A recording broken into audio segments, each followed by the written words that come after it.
Here we go. Hello, everybody, and welcome back to episode 4 of the Catholic Catechesis podcast. I have with me two of my very good friends, Teresa and Maureen. Why don't you say hi, guys? Hello. Hi there. And we're all recording from the safety and the enclosure of our own homes or living spaces as we continue to wait out the COVID-19 pandemic here before we can all be back on the campus of the University of Dallas that we call home. Why don't you give a little background about yourself? Let's start with you, Teresa. Oh, well, I did nose goes. Hello, my name is Teresa LaCour. I'm a junior theology major here at UD. I am from New Orleans, Louisiana. Born and raised here. I'm one of 5. I have 4 brothers. Raised in a Catholic family in the big old Southern Catholic community down here. Cradle Catholic, all the works. That's me. Awesome. What about you, Mo? My name is Maureen. I was born in Cleveland, Ohio. I am one of 5. I am a junior philosophy major with a biopsychology concentration. I come from a more traditional Catholic background, and I was born and raised Catholic, so again, another cradle Catholic experience. Yeah, I don't live in Cleveland very much anymore, but I'm originally from Cleveland. Awesome.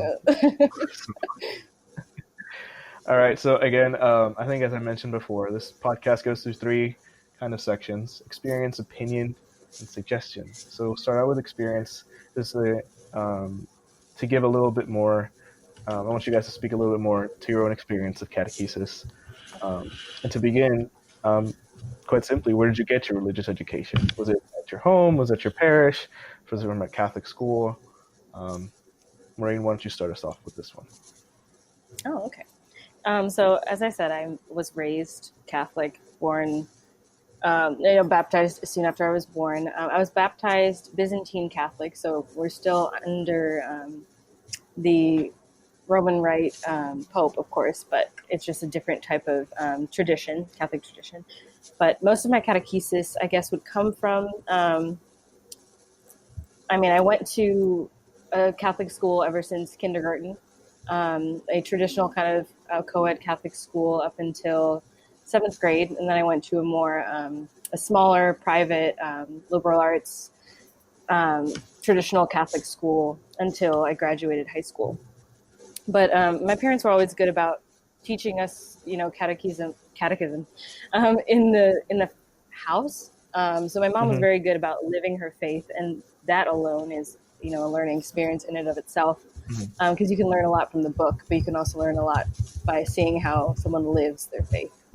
So I would say the majority of my basic catechesis was through my parents and just how we lived and going to mass and doing little extra classes on the side. And then the majority of my, heavier theology came from my classical Catholic school from 7th grade till high school. So that was a little bit more of the philosophical background to the church and stuff. So, yeah. Right. What about you, Teresa?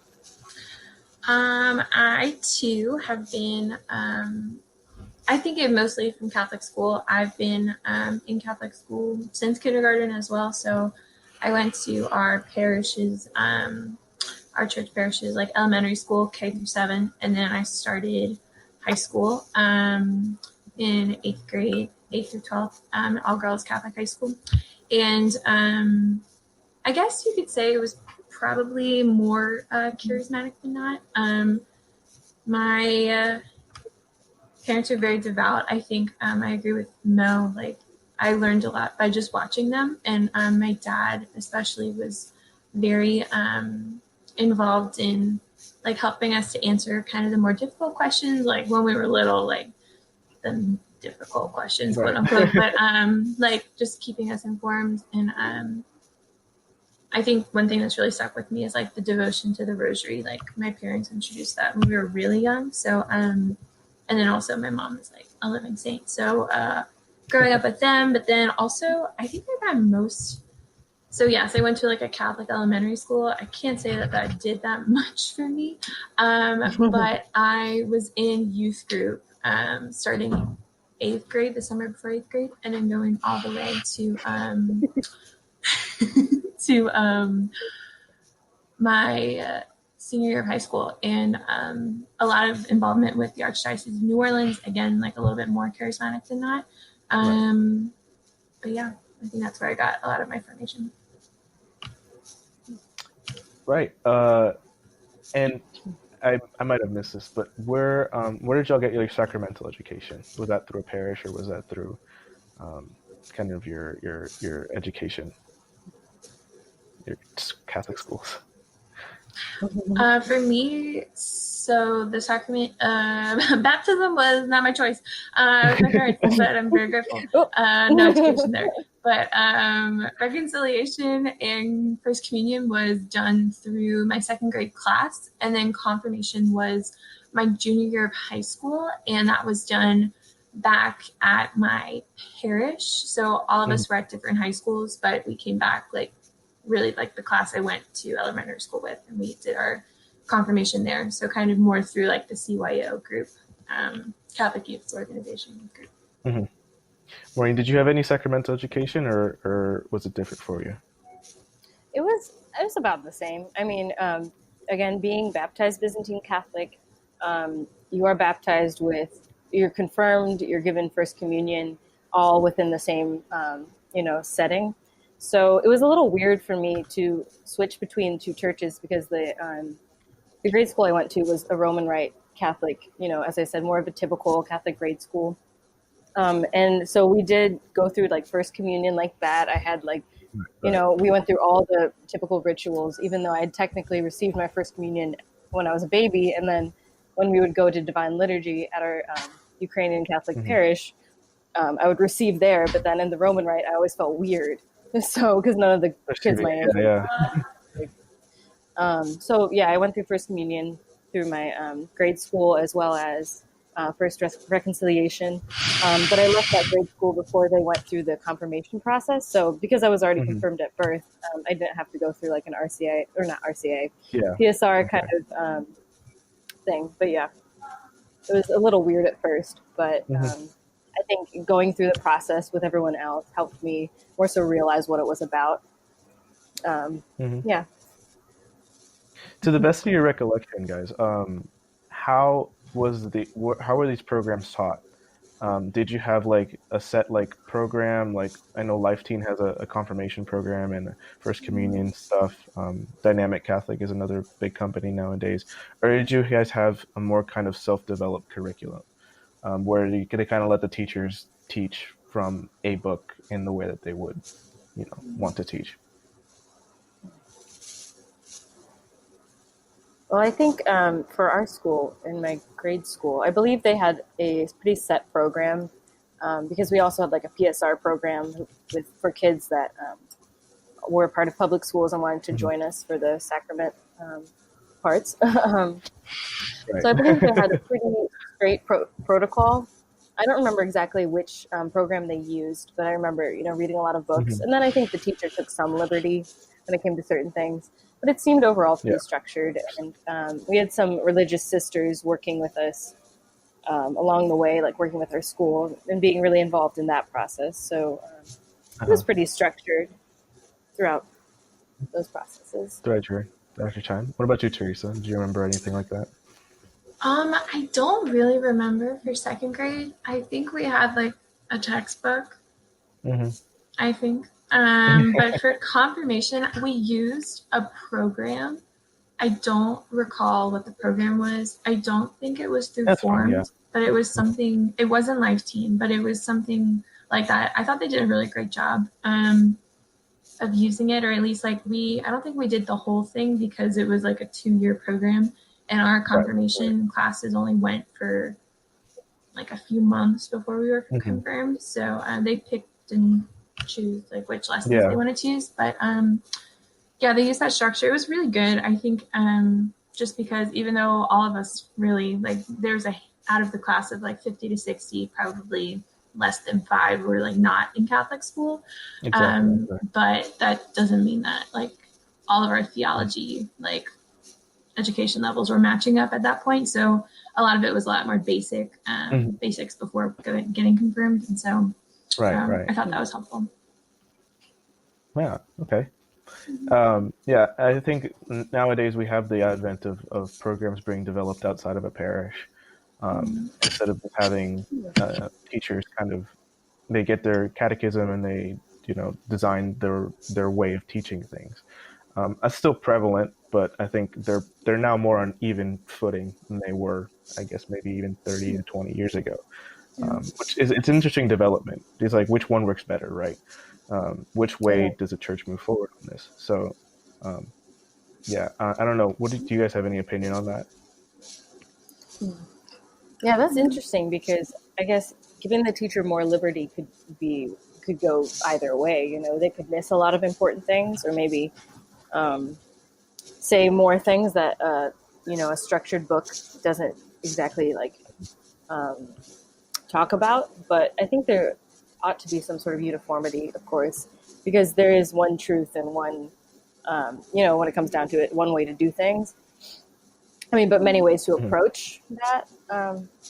So I think you could leave some wiggle room as far as interpretation goes, but I think it's important to have a basic structure to ensure the uniformity of what's being taught. And that without you'd be kind of risking that. What do you think, Teresa? I think it's helpful to have the format already set, especially since I don't know, I don't think you need to recreate the wheel in forming children. And if you find a system that works, especially for parishes who I would be hesitant to give the teachers more wiggle room, only because not everyone has strengths in creating a format like that. And I don't think everyone in ministry is called to create their own how to make your first communion. If someone has spent a lot of time and a lot of research and just really invested time and effort into a program, and a parish finds that it works, I don't think having a teacher create it would be better. I don't know. I think it depends on the needs of each parish and the strengths of the teachers. But I think I'm more in favor of a set format and then being able to adapt that to the group that you're teaching. Yeah, very well said. Adaptability is a big thing. You don't want to put people that don't know what they're talking about in charge of talking about things. Scary. Would you guys say that catechesis as a whole has played a big role in your faith formation? Or has that come more outside of learning about confirmation or the sacraments or anything like that? When you say catechesis strictly in the sense of faith classes where you go and you learn about the faith. Now, I'm not saying youth group isn't that, but I think youth youth ministry has its own distinct niche within ministry. But yeah, anything you guys think? Go ahead, Pete.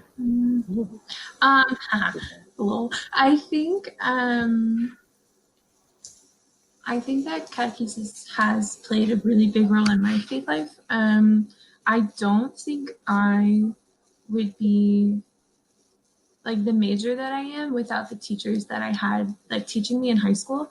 And I don't think my high school experience was a normal one comparing all of the Catholic high schools in New Orleans. I think my high school in particular was blessed to have a very strong theology department. And so I had a lot of young teachers who were either just finished their master's, still working towards their master's at the seminary here. And they were just really passionate about their subject matter. I think my first 3 years of high school, it was good. It was really good. And then I had a teacher junior year that kind of just changed everything for me. She was wonderful and just really, I had a lot of teachers who lived out the faith while they were teaching it. but in particular, the one teacher in my junior year of high school. And that was just kind of like the consistency of having her every day and kind of taking what she was teaching us in class to my faith life. So I would say yes. Yeah. What about you, Maureen?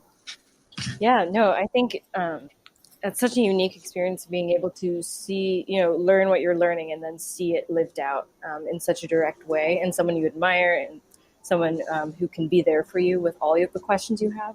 I would say when it comes to like my early catechesis, that's the things they were like teaching us. I think you kind of like referenced this, Teresa, or like kind of notion to this, that it wasn't the most fruitful type of education, early on. It was a lot just basic, this is what we do because we are Catholic, and we go up and receive, put our hands out like this and receive like this. And it was very like, okay. But even at that age, because my family had been very influential in teaching, and making sure we knew some basics of the faith and knew some depth of the faith already. For me, it was very much like, yes, God loves me. Yes, I do know. Yep. And they would like, coming through. Yep. Got that. Now what else? So that early on, it wasn't as fruitful for me. It was a lot more. Yeah. It's kind of like, yep, this is good. Okay. Sounds great. Yeah. But then going into high school, as I referenced, like this was more of a classical liberal arts high school. So it was a lot more, we like went straight into St. Thomas Aquinas, and we went straight into St. Augustine, and straight into actually reading the catechism, which I had never explicitly read till I got to like, 7th or 8th grade. And so we were reading the actual texts of our faith that formed the faith, and formed the church we know today. So doing that, and again, and also like as Teresa was saying, seeing, my teachers living out their faith. Like we had the opportunity to go to Mass during our lunch hour, and I would see my teachers there, and sometimes they would organize like a student group to go with the teacher to Mass, and the teachers would join us for rosaries, for like, things like that. So it was a lot more real, and I saw how seriously they took it, and how it was like, this is not really a joke. This is your life. This is the truths we live by because they're true, and not just because, this is what we do, and you're born this way, and your parents decide to baptize you. So that was really fruitful, and seeing that and reading the actual text and talking with actual Catholics, and them being there every step of the way as mentors as well. It's really probably the most influential part.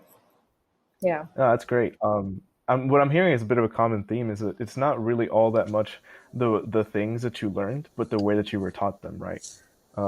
Like that personal, the personal example of teachers was kind of worth a little bit more than just the content that they were kind of trying to impart to you. That's interesting. I think a lot of people would be of the opinion that we need to be better in teaching the actual doctrines. And while I don't disagree with that, I feel like what you guys have said speaks to the reality that it's not really that important how well we teach things if we don't connect with the students, right? They're never going to retain it. Like we could give them the perfect education in terms of like they can know exactly what the church teaches on all of these subjects, but then they would fall away from their faith because it wasn't like they never made that connection with the teacher to say like, oh, this is actually real. It's not just words on a page. Thank you so much. Yeah.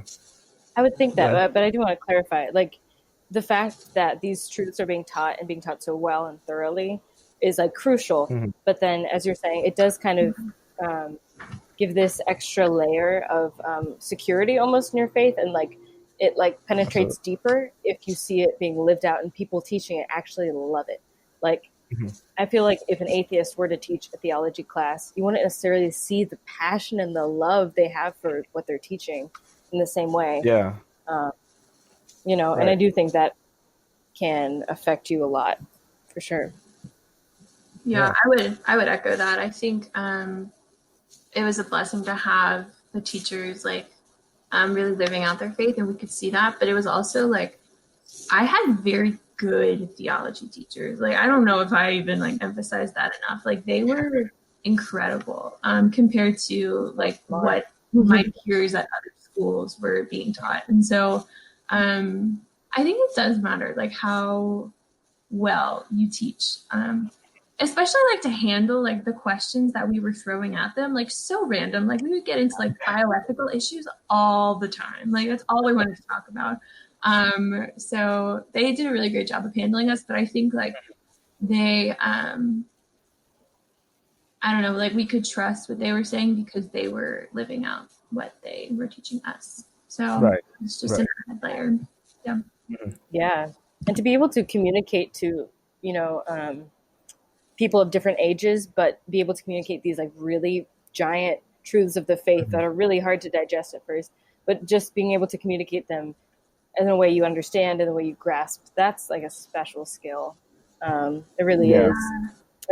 Yeah, for real. I remember learning about the 5 proofs of God like as a freshman in high school, but like the way he taught it was so easy to chew on. But then now learning it and like reading the Summa and almost dying like all the time, I'm just shocked at how well they condensed like this incredibly like I can second that feeling. Yeah. Summa's a big book. They went to the end. Yeah. All right, so let's pivot to the most fun part of the interview, in my opinion, is when we get to draw out like all your deeply held like opinions that you never tell anybody else about the church. Jesus, so this is the opinion section. Controversial here. Yeah, that's what we're aiming for. Controversy gets clicks, is what I say. Unity. Whatever. All right. So the first thing that I wanted to cover with you guys is a couple of quotes from one church document. I would call it a church document. It's written by one of the church doctors, right? St. Augustine, incredible guy. A little bit of background on the first catechetical instruction. It was written, it's literally the response from St. Augustine to a letter he got from another bishop asking for his help on like how to teach things. Because he's like, I suck at this, help me, please. And this book is St. Augustine's reply to him. One thing that the first quote that I wanted you guys to kind of think about and assess whether you agree or disagree is he says that we learn in them what we teach, to the point that when we teach, we should be able to learn more about what we're teaching from the students and the way that we're teaching it.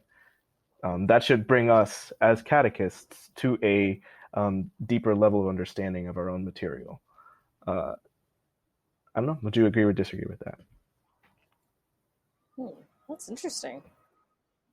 I mean, I guess as we were talking about how, these great teachers we've had are able to translate them into like the language of, one of the most difficult languages is teenager, period. Just like that time of your life, you have this particular mindset. I know we're still kind of in it. We're still in this teenage mindset, but being able to translate and make them digestible to a teenager probably is quite the ordeal of a learning process, because you're starting to realize like, if I talk about Augustine like this, the teenagers are just like, the heck, like that's stupid. Like, why would you ever feel bad about stealing a pear from a tree? Like, what the heck? Or was it an apple? Pear? I don't remember. I'm sorry. I think it was a pear. But yeah, okay. But then if you're able to present it in a different way, like you might be able to see how they perceive these truths, and in doing that, being like, you're right, the whole, like, the truth is the truth, but it is being perceived differently. And people throughout their experiences, you may say one thing and suddenly someone's offended, or someone is moved towards loving God more or moved towards loving God less, depending on their experiences. Like, and that could be a learning process in and of itself, especially reaching people of different ages in particular. Like, you don't talk to a 5-year-old the same you talk to a 20-year-old college student, Very different. And different truths are expressed, And that's an interesting comment, I think. Mm-hmm. Yeah. What do you think, Teresa? I think so. Wait, the statement was we learn in them. We learn in them what we teach. I think I was thinking when Mo was talking of the statement, like, can't teach what you don't know. And so I think having, at least for the teachers, like having a solid foundation on what they're teaching. Oh, yeah. I remember in middle school, like my parents did. We were informed. I don't think we even realized how well we were informed in middle school. But I remember one of my teachers, like, assigning a project on the saints, and she was like, "Oh, look! Like, if any of y'all are interested in the medical field, like, you should look at the doctors of the church." And I was like, "That's wrong." Like, as a fifth grader, but I didn't raise my hand. But it's so funny. Wait a second. Incorrect, but it's fine. So, like, I think in my middle school years, I definitely didn't really teach. I didn't live out what they were teaching. It didn't mean anything to them. But I think from like what I have heard from my own like youth ministers, like now that we're kind of more peers and like my teachers, like remaining friends with them over the years, I think that they have learned a lot from teaching the material to us. I can't really comment on that too much because I am still in like a student position, but I think from like the minimal like speaking experience I've had like in like more youth ministry settings and like in high school settings, me having to kind of condense and kind of clarify what the Lord has taught me, and present that, like, it's, I guess, in a way, like just reinforcing a lesson I have learned and being able to share that. I guess you are learning more as you teach people, because I think that the truth is really simple, and like it just becomes more and more simple as you keep going over it, and you kind of lose less and less of like the extra-ness, like surrounding like the details of the different messages and different lessons. Yeah, no, I think I definitely agree with that. What were you saying? Well, yeah, no, I think something we kind of underlyingly we're talking about when we were talking about how our teachers seemed to live their faith, so we could see how the faith is lived, was because they knew their faith. So like they were teaching us what they really knew and really loved, and then they were teaching it to us. And I'm again, like as I was saying, like I'm sure that process for them was just reiterating that, and the questions they were getting from us. Sometimes, they would take a step back, like, "Oh, I've never thought about that before. You're right." I guess you do learn, like with any topic like that. But the fact that they knew it so well, and they weren't just reading, like none of my teachers had a textbook in high school. They had to pull out their own documents from this church father, that church father, this thing, that thing. They weren't just reading like, okay, so this is what God said, and this is what we should believe. Now everyone write that in your notebook because I read it out of this book. It was more of like, guys, check this out. This is what I know, and this is what I'm thinking, and what do you guys think about this? Because we were a seminar style too, so we were throwing things back and forth with the teacher as well. And I guess I know like we all benefited from that, including the teacher. So yeah, absolutely. So the next quote that I had from the St. Augustine was something that he said over kind of maybe the correction of misunderstandings. He said that avoid arguing, to refute with what has been foretold. So St. Augustine is obviously, we're still very early on in church history. We don't have the ton of weight of tradition that we have now, 2,000 years later, right? Because all of these things hadn't been written yet. So St. Augustine was relying on scripture, and mostly scripture, and maybe early church fathers that came before him when he was teaching. And so what he's saying here is basically, if somebody comes up with we're teaching the truth. So if anybody says something, it makes a question of the truth, then like there's a responsibility there to correct that with like not entertaining so much their position, but reapplying the teaching that you were trying to push in a different manner, maybe. I don't know. How do you guys think? What do you guys think of that? I think that, so in the fall of last year, I took a class on St. Thomas More, and he, in a lot of his works, so we read so much of his writing, just all over the place, like from his 20s all the way until like his last work, The Sadness of Christ. And so we watched him. I think he kind of models in his writings the art of dialogue. And let me see, I like typed out the statement you just made, Jerm, but it's so avoid arguing to refute what has been foretold. So I would say, like, based off of like Thomas More's example, I would agree with Augustine only in that in arguing, I think there's a switch that almost goes off when things get too heated and when emotions become involved. Nothing will be discovered. Like it's almost like I'm looking for the words. I think you just lose, you're not going to change anyone's heart. There's going to be no like metanoia of any kind when you're emotional.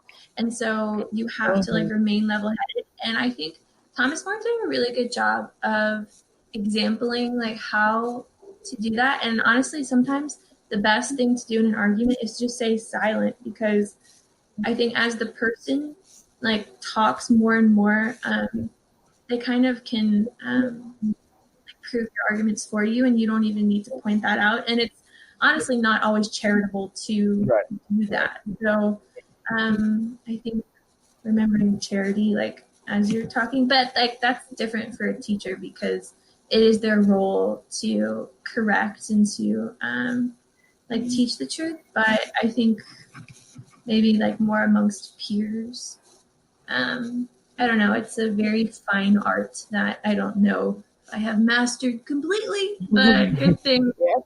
Good thing. I hope I have more time to work on that. Yeah. I think the fact that you point out charity, the fact that you were talking about charity is like exactly what I was thinking about, because charity is different than just being like, okay, if you think that, all right, go you, like, good for you. Because if you really love someone, you wouldn't let them, believe something false. It's just ridiculous, right? So obviously, like, something I've always lived by, and especially in like my high school setting, which again, it was a seminar Socratic style classroom. We discussed everything. No one raised their hands. Something we always lived by was if the truth is true, it'll be true always. So you can like combat it, you can fight it, you can argue about it, you can like beat it to a pulp. But if it's true, it's going to hold, And if it doesn't, and you think it's untrue, but it's actually true, you have faulty philosophy. So, I mean, that's way more involved, but to put it simply. So I think there is a way, definitely, to open someone up to their misconception of the truth. If you have noticed that, especially as a teacher, like if you've noticed your student has a strong philosophy in something, you need to listen to why they have this philosophy. As you're like Teresa was referring to, like it takes a lot of listening in order for charity. Like you need to understand them. And in the process of listening and letting them talk it out, and maybe throwing in a few like questions, like Socrates does, you can provoke, maybe the provoke the inconsistencies in their logic or argument or things like that. But just by not saying, "Oh, you're wrong. That's stupid. That's obviously wrong because of this, this, and this," and they're going to be like, "What do you mean?" Because as soon as you say, "Oh, you're wrong," you're pointing on their character, not saying that argument doesn't seem quite right. You're talking about the argument then. But if you say you're wrong and you're stupid, it's like, this isn't about you. We're not talking about you. We're talking about the truth. Right. That's why it annoys me when people argue like that. Like, again, this isn't about you. Don't tell me I'm wrong. Just talk about my argument. This is not about me. It's not about you. Right. It's about the truth. That's what we're trying to reach. Yeah. So, it's about guiding them to the truth and like doing that in a way that like upholds their dignity while, I don't know, like teaches. I guess like there, you have to be humble in learning, and you have to, as a teacher, you have to have charity like on your students. But it's such a fine line, because you go too far one way, and it's like you're super prideful, and you're like talking at your students, but then in the other way, you're like not giving them anything of substance.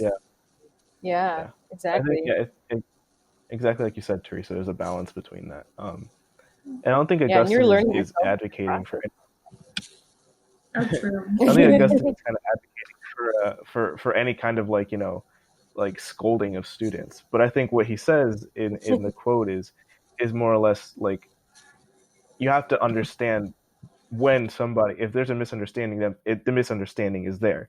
It's wrong, but that doesn't necessarily mean that that person believes that and holds that against the truth. So then the duty of the teacher there is to correct them and to bring them to understanding with, you know, the weight of Scripture and everything else. Because like we've said, a lot of times teachers shouldn't really rely on their own kind of intellect, but rely on what's already been written for them, because it makes their job easier, doesn't it? Right? You have everything that's already been written, and you bring that to the conversation, to the discourse, in order to help them come to that understanding. For sure. really good piece there, guys. All right, on to the next kind of little section that we have in the opinion box is catechesis history. I don't know how informed we are about the way that catechesis is developed in the church. I think it's something that's not taught a bunch, but I'll give you all a quick rundown.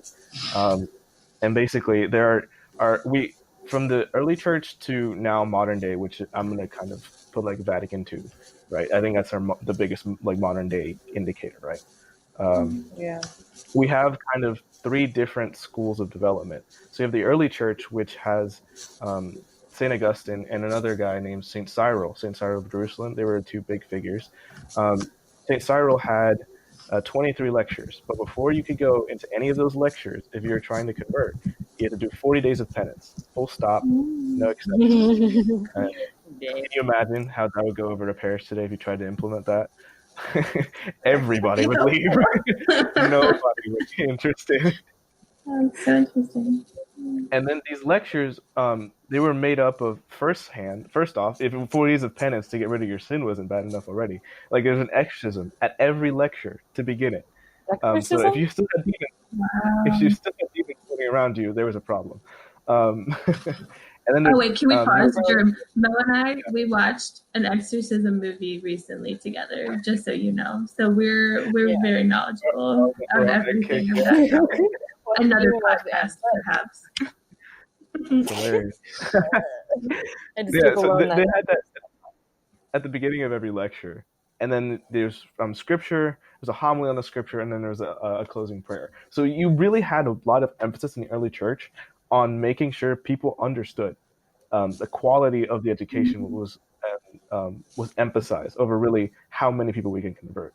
And that makes sense for the early church, right? It's a small community, so we want to make sure people that want to enter are entering for the right reasons and don't have any hidden motives behind their quote unquote conversions, right? Now, as the church grows, as the world grows in medieval times, it's not that people aren't concerned about quality anymore. It's that quantity becomes the emphasis. It's how do we make sure we can get all of these new people baptized into the church as soon as possible. And so a lot of the education was outsourced in a way. It was not the parish and the church community that had responsibility so much as it was parents or people outside of the church to educate people further. I mean, you got your basics, right? Sacraments, Eucharist, prayers and stuff like that. But it was really, we're instructing really large groups of people. We can't really make sure that everybody gets this high quality education because we have so many people. And now with Vatican II, I think is the synthesis of both of these. It's an imperfect one, but the goal is there. I think the biggest example is the RCIA process. I don't know if you guys are familiar with anybody that's gone through that. but it has a 1-year waiting period before you can enter any sort of classes. And then there's a whole year of education before you're received into the church at Easter Vigil. And so it's an intensive process. And so we're trying to bring back that kind of quality of education the early church had. But also, the world isn't getting any smaller, right? It's, if anything, it's getting bigger. And so now there's like, we have to find the balance between the emphasis on quantity and quality, right? My question for you guys on this is that, do you think that that's the biggest thing that we need to find, like that balance, or do we need to go back to emphasizing one over the other, just so, moving forward? That's interesting that you. That's loaded. Sorry. So, are you asking about the balance between like quantity, but then also quality, like that balance? What I'm trying to ask is if you emphasize more with one kind of school of development over another, or if you think that the church should keep like trying to balance these two things going forward, or is that a fool's errand? Can we never really find that balance, and instead we have to go back and kind of find how to work one over the other in the best possible way? Yeah, it's a loaded question. I'm bringing the big guns out on this one. Okay, well, that's interesting that you would draw that distinction, how we've turned from more quality to quantity, or there seems to be a trend there. So, and I do think I do think that's pretty prevalent. A lot of the times it seems like nowadays people want to get, people in the church. We want just people in the pews, which has something to be said, like, put them in the right place so that they can be influenced by all that's around and more open to God's grace through that. But again, we also don't want bench warmers. Like, we want people who want to live their faith. So I think, but at the same time, not everyone can be high class theologians. Like, that's just not how everyone's designed to be. So I think, just like with philosophy, they talk about how not everyone can be, let's see. When Thomas Aquinas talks about God and why we have some truths that are revealed to us as opposed to just everything learned by man himself, is because not everyone can devote the time and the care to these giant truths of the faith. So I think as far as catechesis goes, you do need to have a deep quality to what you're teaching so that you can foster a deep belief. And to just get people in with, just some of the things, just to like pull them in and then leave them there. It just doesn't seem as, it just seems like a very surface level faith. And that's not what, as Catholics, we're trying to instill. If you just go around Target and like start baptizing people and be like, at least we got 100 baptized today. Like, great work, kids. Like, that's not the same. I see what you're doing and I see why, but we're trying to change hearts here. We're not just trying to get a head count. So I think quality is something that's kind of faded throughout the years. As Teresa was saying, she had a really good theology program and she saw her other friends, not really getting that same theology program, and who knows how it affected their life. People can work with what they are given, and oftentimes, it'll spark something and they'll go off on themselves, but more often than not, they're given very little and then they just keep that and then it kind of fades away. So I think the quality is something that should be stressed, and a way we could do that would be making sure our teachers are well versed and well, not just reading from, the theology textbook about this and this and this. It's more of like that same, really well versed in the faith and really excited about the faith, and really devout themselves would be ideal. So I think we need to stress a little bit more on the quality, but there also is an extent where not everyone can be high class theologians, as I said before. What do you think, T? I think, at least for like quantity, I think that there is a lot of really great ways to form people. There's a lot of really great programs. Like, the church is so vast, and like the amount of knowledge like present within her, and like just with sacred scripture, like sacred tradition, and like all that has come, like, you know, with like the New Testament, like, and just the new church since Jesus, really. So past 2,000 years. So I don't think you can like know it all. But I think so for quantity, I think that it's you just need like a simplicity to really everything. Like you don't need to be doing all the things. You just need to like be loving the Lord, and like, I mean, I think it looks different for everyone. Like we have saints who are, you know, the Thomas Aquinas, the Augustines, the Teresa of Avila's. But then you also have saints who like are more of the Teresa's, like more of the there's a saint I heard about the other day, and he was just a door holder. Like he just opened doors for people, and he's a saint. And so like, I mean, I don't think that guy was, I don't know what his name is, but I don't I have heard of him. I knew who you're talking about, but I can't remember his name. I don't think that he was probably like at the same level of Aquinas, but I don't know if like maybe that was like his gift. And so I think like we all just have different abilities and talents, and like some are more academic, but at the end of the day, like I don't think it's about, okay, so it is important to have like an intellectual formation, but if you can't move that from the head to the heart, then like I think there's something lacking and there's disconnect. And and I think the same, like you can't just like have like all of this uninformed like love of the Lord. Like I think they go hand in hand, and I think that's what I've like really appreciated like coming to UD. I think while I'm much more maybe like charismatic, like more in like the heart group, like I really appreciate being formed like intellectually, like in a theology program, because definitely yeah, like, even not having taken like a pastoral ministry class, like just seeing the difference between the two, and like, I didn't think it'd be that different, but it is. Yeah. and like how like one informs the other, and like if you can't learn about this and apply it, then like you've lost something.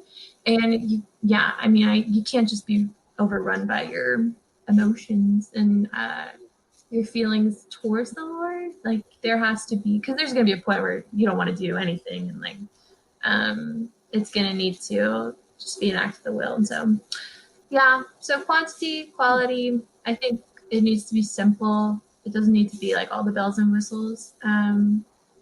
But again, that doesn't mean that the quality of education should be like any less. Like, I don't know, because the Lord is going to work with whatever you have. Like, I mean, not every parish is like, you know, 5-star, you know, in their ministry department. Yeah, for real. So I really wish that was the case. Yeah, for sure. Yeah, no, very, very good answers, guys. I think, but as I've asked that question more, I think people have gravitated towards that sense of balance. And people give Vatican II a lot of shtick about, you know, about being an imperfect council, which it is. A lot of its documents are very vague, very difficult to kind of implement. But the spirit of it, the spirit in which it was trying to foster, especially in catechesis, I think is one worth kind of going for, instead of sacrificing one thing for the other, or putting more emphasis on one than the other. I think trying to find that balance, although it's extremely difficult to find that balance, I think it's definitely worth doing. So yeah. Another fun little topic, and the last one here in this section, is something that I've thought about a little bit ever since I got out of high school, because it kind of affected my own life personally, is, do you guys think that the church should require its catechizers? So think people that are teaching confirmation classes, first communion classes, things like that. You think they should be quote unquote professionals? Maybe not with a degree, but at least with a certificate from some sort of training program? Or do you think that they should continue to encourage people to be volunteers, where like you volunteer, you go to a seminar with the pastor, he tells you like about the basics of it, and then he lets you go? Which one is, in your opinion, is the one that the church should pursue? Oh well, I think I lean more. Okay, so I really appreciated the volunteers that I encountered in my like catechesis through youth ministry. So like that's Right. where I'm coming from. So these people love the Lord. However, there was something lacking. And I think that having, at least like for teachers, okay, so also I taught like a first grade PSR class my senior year of high school. So was I qualified? No. I don't think they should have hired me. I don't know if I did that much for these little children. However, I don't think they'll remember. Don't judge yourself too harshly. It was a high school senior, like I was still being informed. But I think that I think not only should they have a like little certificate or like go through a training, but I think that like they need to vet them on where they are spiritually, and like if they aren't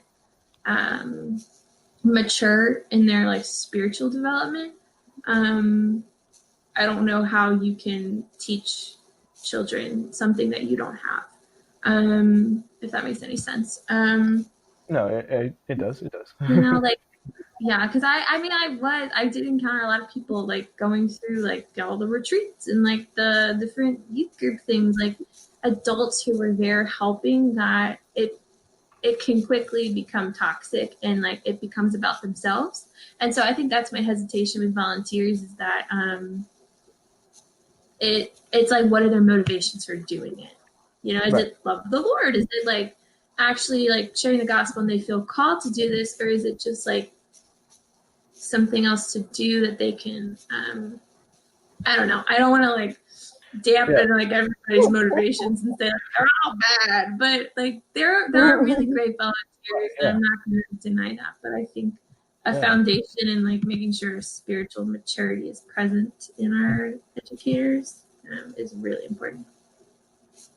Yeah, like how fruitful it was when through all of our catechesis, probably when we were talking to someone who just knew so much and you could just pick their brain like crazy.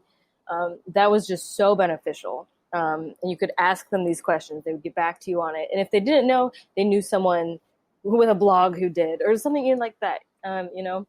And I think it's beautiful that people want to be out there and volunteering and spreading the word that way. But I think, you know, if we want to form the hearts and minds of, I'm thinking of the young people in particular, like the young, curious people. So like, you know, with 5-year-olds, you can get away with very simple theology, and anyone can really teach a basic theology with the basic love of God. But as soon as you get to like the really question, the 8-year-old even, who just has a ton of questions, like, well, why did Jesus have to die? It's like, of course you go into all this detail, but in order to simplify it, you need to have some sort of background. I had a teacher in this like kind of PSR class I took on the side of my high school. So it was like not attached. It was a family friend. He was doing a PSR class for kids who went to more secular high schools and stuff.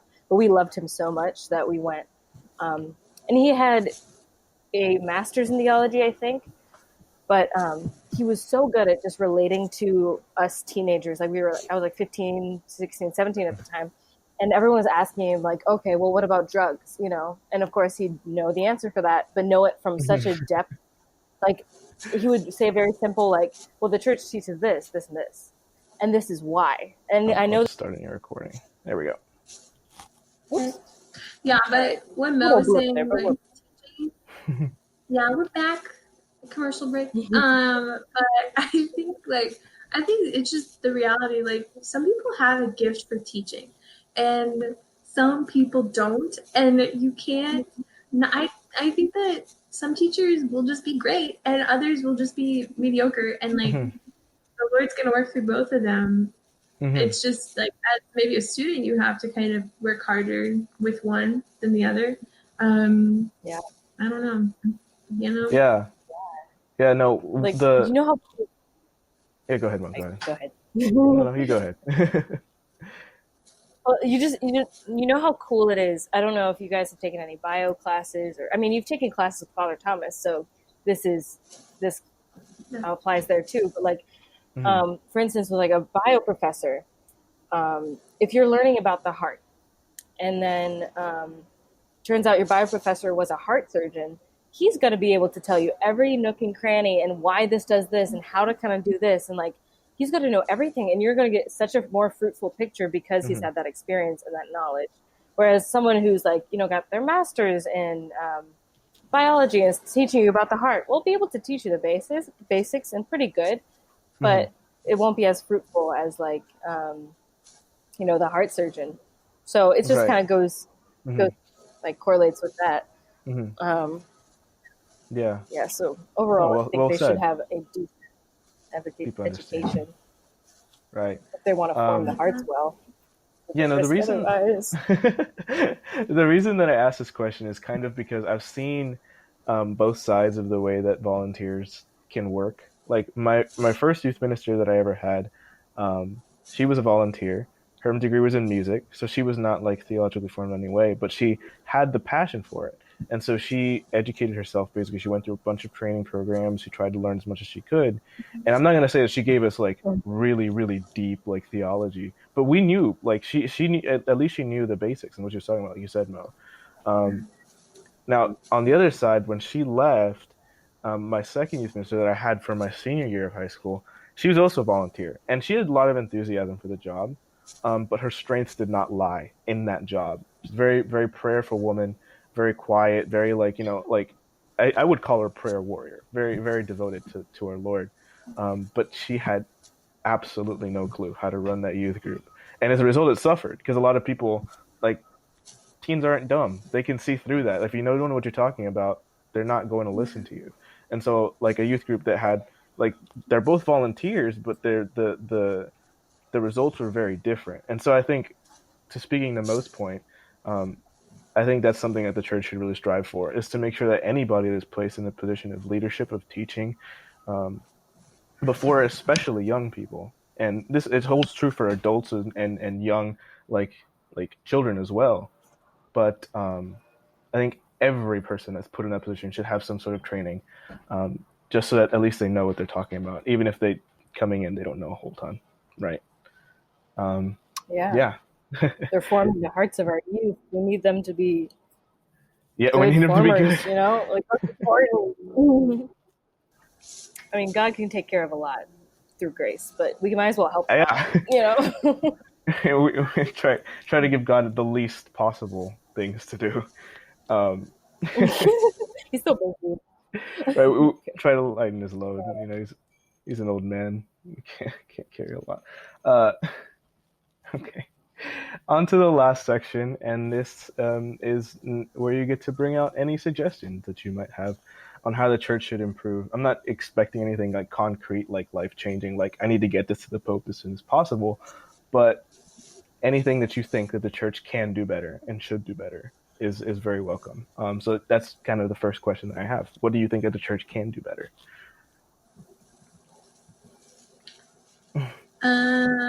I think the church, I think it has to start with the families. I think building up families first, so that kids secondary education doesn't become like the primary educator of the faith for children. I think that's really important, and I think at least like Mo and I, we were both like raised where like our parents were our primary educators of the faith, and truly like us going to Catholic schools was a secondary education. However, for a lot of the girls and boys, but like I went to all girls Catholic high school, like a lot of the girls, like this was their first time encountering the material. And like our teacher was the only example of that. Like, and there was no example for them outside of the classroom. So I think building up families, also being adaptable. Like I find in ministry, a lot of people just cling to how things have been done for like so many years. And I was talking to my youth minister. So she she's my confirmation sponsor also, and now we're friends. We've graduated to that level. But, I was talking to Claire, and she is still the youth minister there, but she was like, we're totally revamping. Like, we're kind of just scratching everything that we have, but we're going to rebuild because you can't get too comfortable like in teaching, and like I think just being adaptable to like the needs of the youth, like it's really different from when even we were in high school to now, and just a lot of the different things that like kids are experiencing nowadays. So just being adaptable and flexible, and yeah, I think that's my biggest one. Yeah, that's a good concern to have. What about you, Mel? But like also maintaining like the truth of the church, and like realizing that she's not changing, but how she presents herself can be changed without changing. Yeah, absolutely. You know, like adapting to like the times, which she's always done. And she, like, I think we were learning about this in systematics term, but like that is just a proof that God exists, that like the church is still around. Yeah. Like it has gone through so much, you know. It's not a human institution. It's so divine. Yeah. Because it would have broken a long time ago if it was just. Oh, yeah. What about you, Mel? Yeah.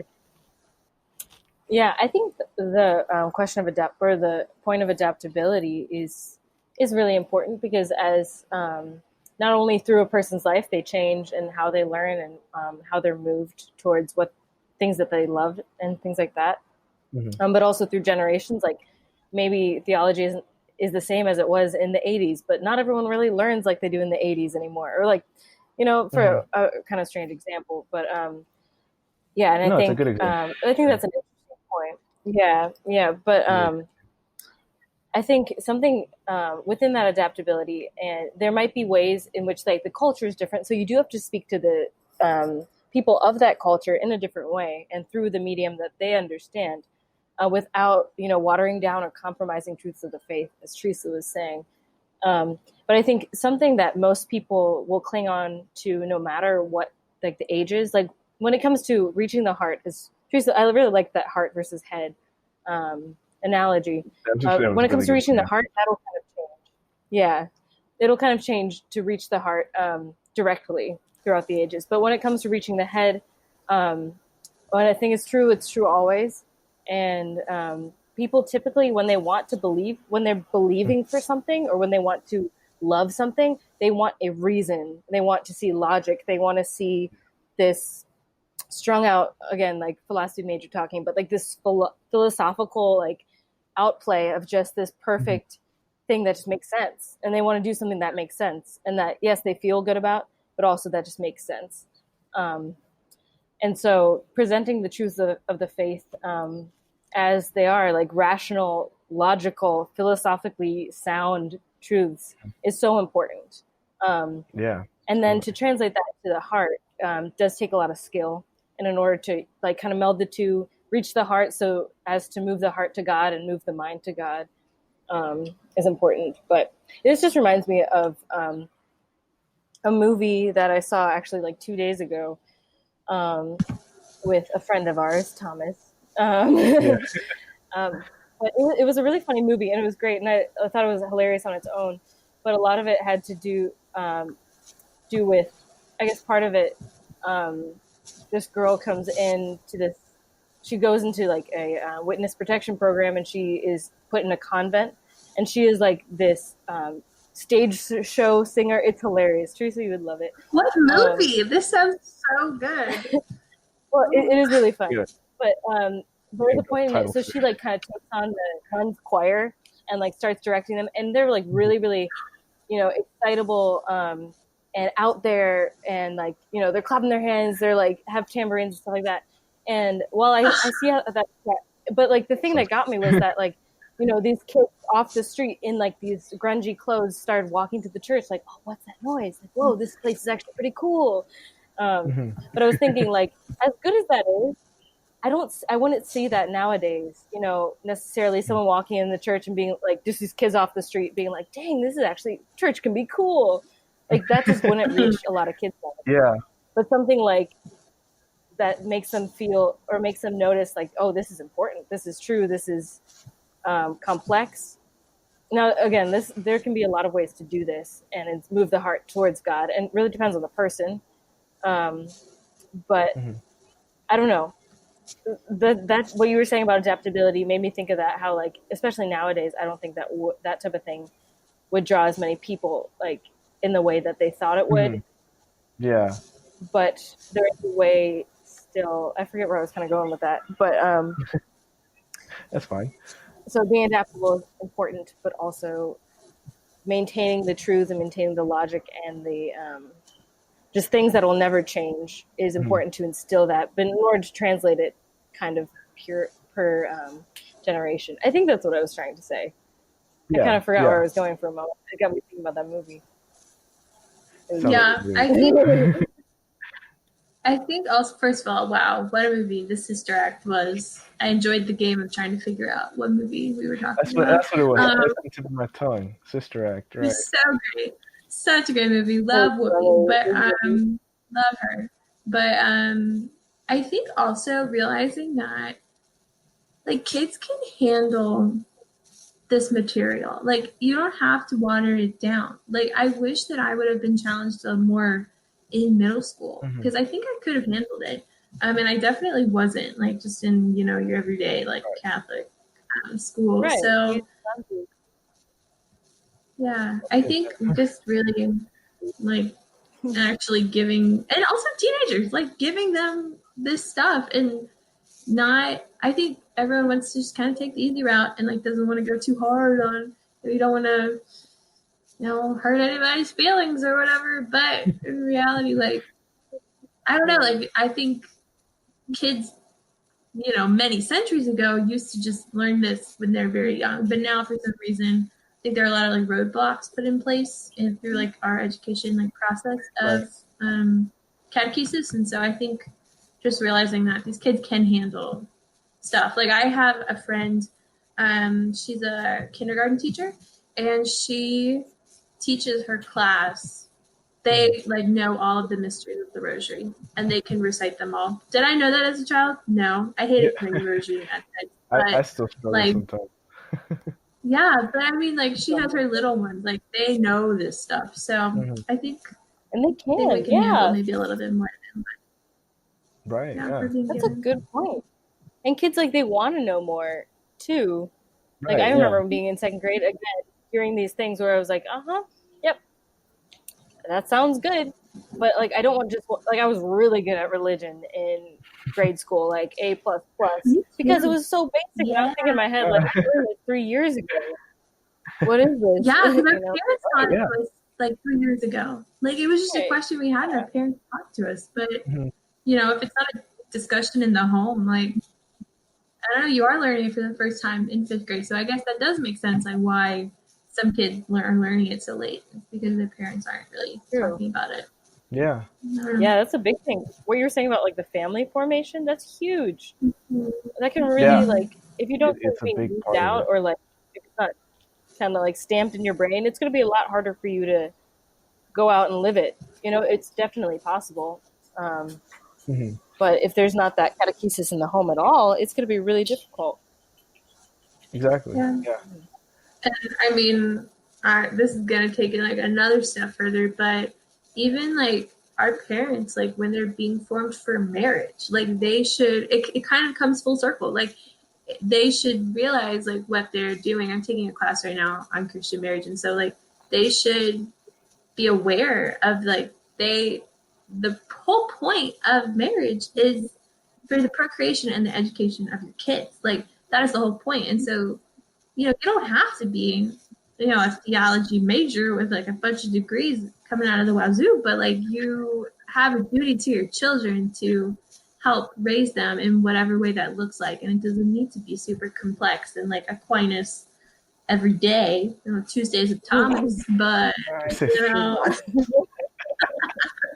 but there, I don't know, I think each family will have a specific way that they form their kids, but I think realizing that that's a duty that they have is really important. Yeah, no, I think y'all touched on a great point that was like we actually discussed in one of my classes, is that the reason that a lot of kids suffer in their formation, that they don't have that great formation in the home, is because their parents weren't formed in the first place. And so this is coming from a generational discord where maybe after a certain point, like the people that are their parents now weren't educated when they were kids, and so they didn't know a lot about it. And so when they have kids, how are they supposed to teach something that they don't know? And so at a certain point, that becomes just like, well, if I don't know it, then the church has to know it, and so we'll just send the kids out there, and they'll learn from the church. Now that's not necessarily bad, but I think, like y'all said, education outside the home should be supplementary.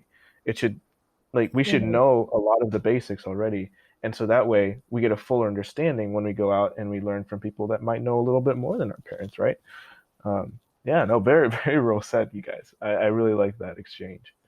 All right, and then I You think want us to sing from the Sister Act now? Because Mo and I are ready. We have a little something for people. let's put it on, yeah. Yeah. I have to watch the second one. Yeah, so and the last question I kind of had is I wanted to touch on something that Teresa actually added earlier. Like your was it your sister, I think? who has their kindergarten kids saying the rosary? Oh, that's my friend. My friend's friend, but she's also my friend. So Right. my Okay, friend's so sister. she's obviously a quality teacher. Yes. If she can get kids to pray the rosary and remember the rosary. How does the church increase the number? How do we motivate more people to do this kind of work?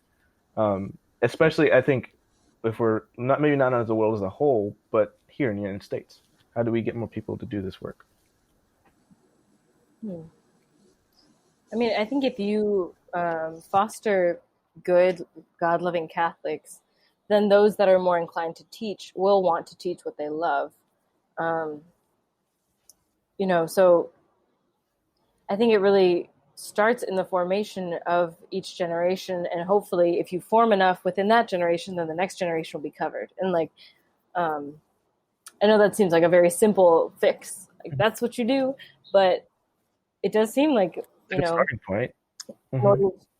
Yeah, you have to form good Catholics, and then from that formation, we'll have a natural inclination to evangelize, and part of that evangelization would be catechesis. So that would be the hope, right? What do you think? I think in order to raise up those teachers, you need to acknowledge the gifts that are present and to affirm those in people, especially if you're maybe in a position of teaching, and you see that in a student, to just call it out and to, cultivate it kind of, and work with them in teaching them how to be a leader and teaching them how to teach, and giving them opportunities to do that, which does mean entrusting people with more responsibility and just having faith. I don't know. I feel like we could all. I think that there are a lot of really great teachers out there, and maybe in some settings you have teachers who don't. Or I'm really thinking in more of a youth ministry setting, but yeah, that's fine too. Yeah, just to call people up and to give them more responsibility and to really disciple. I think you will grow more teachers like that, and more faithful Catholics like that if you are walking with them, and that doesn't mean you can disciple 30 million people. One of my best friends, she's about to start Focus Missionary, and so we've talked a lot about that model of discipleship that they have. And so they have one person, and you disciple two people, and then when the time comes, the people you're discipling will choose two people and ask them to enter into discipleship. And really, it's just being in relationship with people and walking with people. And you see that model with Jesus and the disciples. He had 12. That's a big number. But he had 3 who were in his inner circle. And so I think if we yeah, I think cultivation of those kinds of teachers is going to come through like relationship and making sure that like that connection between head and heart is there. And if you feel like you have not like achieved that, but like you're on the path to achieving that, and like you are like making progress in this area, in like your relationship with Christ, that it's like not just intellectual but like spiritual, and it's both, and that you're sharing what you have with others, and like walking with them in their own journeys too. So I think really like the ministry side of things, like you will raise more teachers like that, and I think I'm very grateful for the teachers that kind of took me under their wing and like just invested time in me. So I think just relationship. Absolutely. Yeah, I think maybe this is a consequence of the culture or the society that we live in, but I think one major barrier to a lot of people taking on that responsibility is that it's presented as a responsibility. I think people forget just how fulfilling that job is, right? Once something that Joe and Patrick mentioned is like a lot of times when they had to prepare their sessions for St. Luke's, they were like, wow, we have to do this again on Sunday. Like, this is going to take so much time. But once they got into that environment, once they stepped into that classroom, the mission really came to the forefront of their mind. All of that stuff of like this is a waste of our time. They're not going to listen to us. All those fears are out the window when they got put in that situation, because they realized the responsibility, like just like what they owed to these students. And they're like, well, it's not been easy. They definitely, that was definitely the big theme. It's not been easy to deal with 15-year-old teenage boys, because 15-year-old teenage boys are the hardest like demographic to get to do anything. Taking for somebody that's been a 15-year-old teenage boy. But like we wouldn't trade those experiences for anything, because they've helped us immensely in our own growth. And I think that flies under the radar. So I think that's definitely one thing, like you said, Teresa, it's cultivating that relationship to where people can see this is not just going out of me. This is not just energy that I have to put into something. There's a lot coming back to me as well.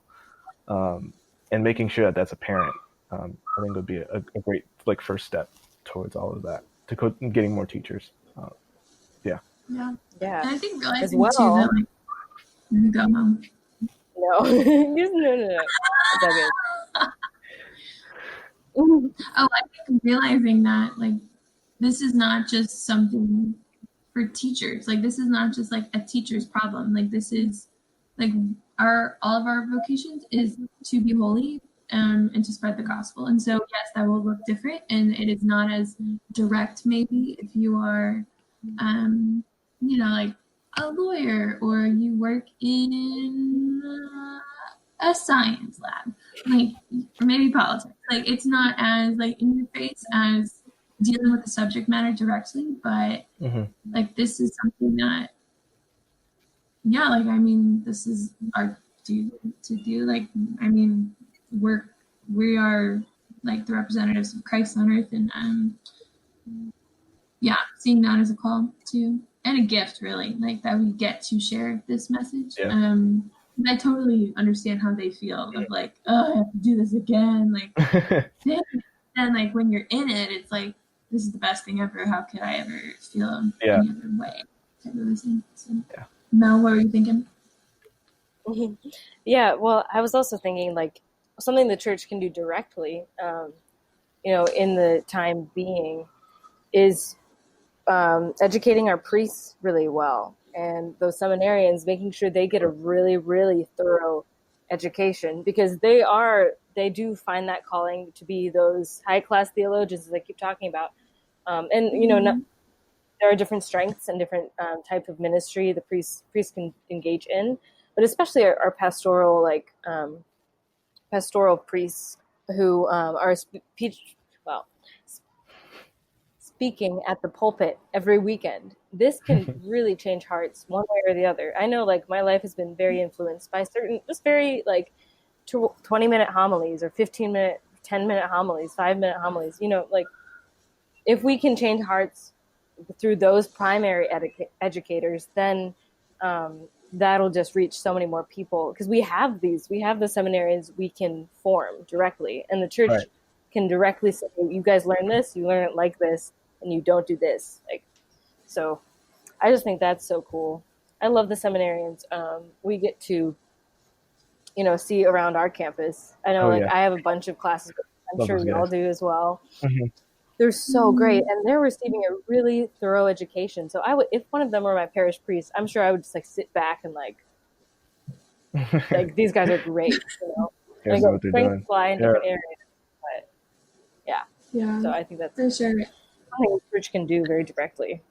Mm-hmm. Yeah, I think we're living in a time where like we're blessed with a lot of like very holy, and young like priests that are, and not just because we all go to school with seminarians, but also at least just like in my diocese, my mom works at the seminary, and so like growing up, like we would just kind of be there, and we got to know a lot of these priests and like watch their formation process, and now they were seminarians and now they're priests, and so I don't know. I think we're living in a time where like that education is present, and they are, I don't know, they are being formed in that way. And so I'm excited to see what comes out of like the fruit of their vocation, like in their parishes and like in their like role as spiritual father. Mm-hmm. Yeah, definitely. We have to keep praying for those vocations, that they're nurtured and come to fulfillment, right? Yeah. Very important. Well, that is everything that I have to ask you guys for today. Thank you guys so much for coming on. I really appreciate it. With this quarantine, with this whole world situation, I think this is like this small project is very small in the grand scheme of things. But I'm glad that I'm able to make it with you guys. So next up is the last episode, episode 5. Luke Pelletier will be on tomorrow. I'm still not quite sure who else will be on with him, but there'll definitely be somebody with an opinion worth sharing. So Maureen, Teresa, thank you guys once again. Thanks for asking us, Drew. And that's us. Yeah, thanks for having